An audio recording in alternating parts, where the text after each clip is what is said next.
എന്നാണ് ഇനി കോൺഗ്രസ് നേതൃത്വം ഒന്ന് പഠിക്കുക? ഈ കോൺഗ്രസ് എന്ന് പറയുന്ന പാർട്ടി ഒരു കേഡർ സംവിധാനത്തിലേക്കൊന്നും വരണ്ട, അല്പമെങ്കിലുമൊക്കെ അച്ചടക്കമുള്ള ഒരൈക്യം ഇങ്ങനെ സമൂഹത്തിൽ കാണിക്കുന്ന രീതിയിൽ എന്നാണ് ഈ പാർട്ടി ഇനി ഒന്ന് റെഡിയായി വരിക എന്നുള്ളതാണ്. ആലോചിച്ച് നോക്കൂ. കെ സുരേന്ദ്രൻ BJP അധ്യക്ഷസ്ഥാനത്ത് നിന്ന് മാറുമ്പോൾ നമുക്കറിയാം, സുരേന്ദ്രൻ ഇങ്ങനെ പ്രവർത്തിച്ചു വരുന്ന സമയത്താണ് പെട്ടെന്ന് ആ ഒരു തീരുമാനമുണ്ടായി രാജീവ് ചന്ദ്രശേഖർ അതിലേക്ക് വരുന്നത്. CPM-ലും നോക്കൂ, പ്രായപരിധി കഴിഞ്ഞ ആളുകളെ വളരെ ലൈവായി ആക്റ്റീവായി രാഷ്ട്രീയ പ്രവർത്തനത്തിലുള്ള AK ബാലനടക്കമുള്ള ആളുകളെയൊക്കെ ഇങ്ങനെ മാറ്റി നിർത്തുമ്പോൾ ഒരു വാക്കുകൊണ്ട് പോലും ഒരനിഷ്ടം പ്രകടിപ്പിക്കാതെ ആ പാർട്ടി കേഡർ രീതിയിൽ പോകുന്നത് കണ്ടു. BJP-യും ഈ പറയുന്ന പോലെ ഒരു കേഡർ സംവിധാനമാണ് എന്ന് തോന്നിപ്പിക്കുന്ന രീതിയിൽ നമ്മൾ കണ്ടു. കെ സുധാകരൻ എന്ന് പറയുന്ന KPCC മുൻ അധ്യക്ഷനെ ഇങ്ങനെ മാറ്റി നിർത്തപ്പെടുമ്പോൾ മാധ്യമങ്ങൾക്ക് മുമ്പിൽ വന്നിരുന്ന് എനിക്കെതിരെ ഒരു ദേശീയ നേതൃത്വത്തിൽ എനിക്കെതിരെ ഒരു കേരള നേതാവ് സ്ഥിരമായി പറഞ്ഞു കൊടുത്തിട്ടുണ്ട്, ഇവിടെ കാര്യങ്ങൾ നല്ല രീതിയിലല്ല, ഇവിടെ കാര്യങ്ങൾ നല്ല രീതിയിൽ നടക്കുന്നില്ല, സംഘടനാ നേതൃത്വം സംഘടനാതല പ്രവർത്തനങ്ങൾ വലിയ രീതിയിൽ പിന്നോക്കം നിൽക്കുന്നു എന്നൊക്കെ. അതിന്റെ ഭാഗമായാണ് ഞാൻ പുറകോട്ട് മാറേണ്ടി വന്നത് എന്നുള്ള രീതിയിൽ ഇങ്ങനെ കെ സുധാകരൻ പറയുന്നു. മാത്രവുമല്ല, ഞാൻ വരുന്ന അസംബ്ലി നിയമസഭാ തെരഞ്ഞെടുപ്പിൽ മത്സരിക്കും. ഇത്തരത്തിലുള്ള പരാമർശങ്ങളും ഇത്തരത്തിലുള്ള പ്രകടനങ്ങളൊക്കെ കാണുമ്പോൾ നമുക്ക് മനസ്സിലാവും, 10 വർഷം പ്രതിപക്ഷത്തിരുന്ന ഒരു പാർട്ടി പിണറായി വിജയൻ സർക്കാരിനെ മൂന്നാം ഊഴത്തിലേക്ക് വരാതെ മാറ്റി നിർത്തേണ്ട ഒരു പാർട്ടി എന്തുകൊണ്ടും ഈ സമൂഹത്തിൽ കോൺഗ്രസ് തിരിച്ചു വന്നേ മതിയാവൂ, UDF ഇനി തിരിച്ചു വരണം എന്ന രീതിയിൽ ഒരു വലിയ പ്രതീതി ഉണ്ടാക്കേണ്ട പാർട്ടിയുടെ നേതാക്കന്മാർ ഇങ്ങനെ വന്നിരുന്നിട്ട് സ്വയം വിഴുപ്പലക്കുന്നത് നമ്മൾ കഴിഞ്ഞ വർഷങ്ങളിൽ കഴിഞ്ഞ കാലങ്ങളിലെല്ലാം കാണുകയാണ്.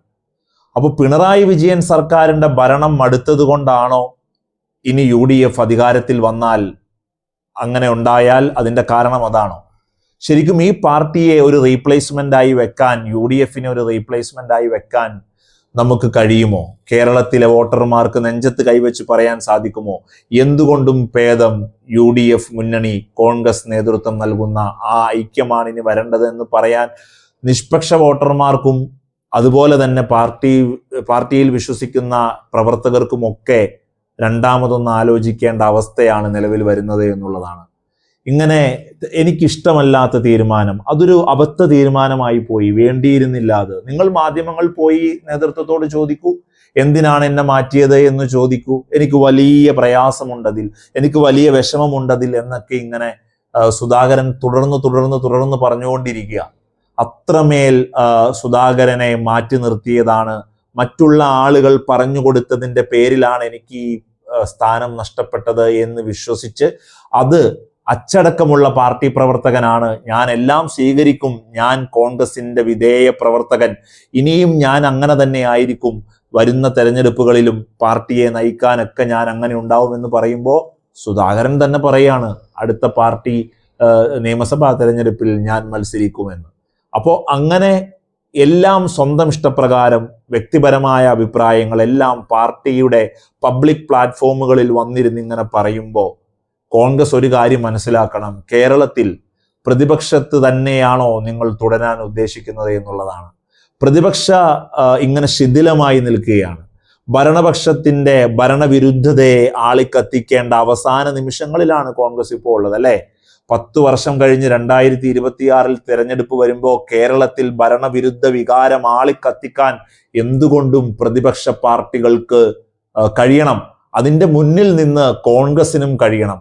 ആ സമയത്താണ് ഇപ്പോഴും DCC ഓഫീസിന്റെ മുന്നിൽ റിബൺ കട്ട് ചെയ്യുന്നതിലേക്ക് എത്തിപ്പെടാനുള്ള ശ്രമം. മൈക്ക് ഞാൻ ആദ്യം തുടങ്ങാം, നിങ്ങൾ തുടങ്ങണേ എങ്ങനെയാണ് എന്ന് പറഞ്ഞ് മൈക്കിന്റെ ഫ്രണ്ടിലുള്ള വലിയ രീതിയിലുള്ള യുദ്ധം.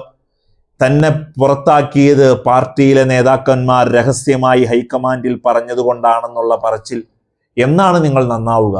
ഈ പാർട്ടിയെ കോൺഗ്രസ് UDF എന്ന് പറയുന്ന ഈ ഐക്യത്തെ മുന്നിൽ നിന്ന് നയിക്കാൻ ഞങ്ങൾ എന്താണ് കണ്ടുപഠിക്കേണ്ടത്? വോട്ടർമാർ, നിങ്ങൾ നാളെ ഈ സംസ്ഥാനത്തിന്റെ അധികാരത്തിലെത്തുമ്പോൾ സുധാകരൻ, ചെന്നിത്തല, സതീശൻ, മുരളീധരൻ, നിങ്ങളിൽ നിന്ന് ഞങ്ങൾ എന്ത് കണ്ടുപഠിക്കണം? ശശി തരൂർ ഇന്നലെയും പറഞ്ഞു മോഡി അനുകൂല പ്രസ്താവനകൾ. നിങ്ങൾ വിളിച്ച് താക്കീത് ചെയ്ത് വിടുമ്പോഴും ശശി തരൂരിന് മൗനമാണ്. ഇനിയും ഞാൻ പുകഴ്ത്തും മോഡിയെ എന്നുള്ള രീതിയിൽ.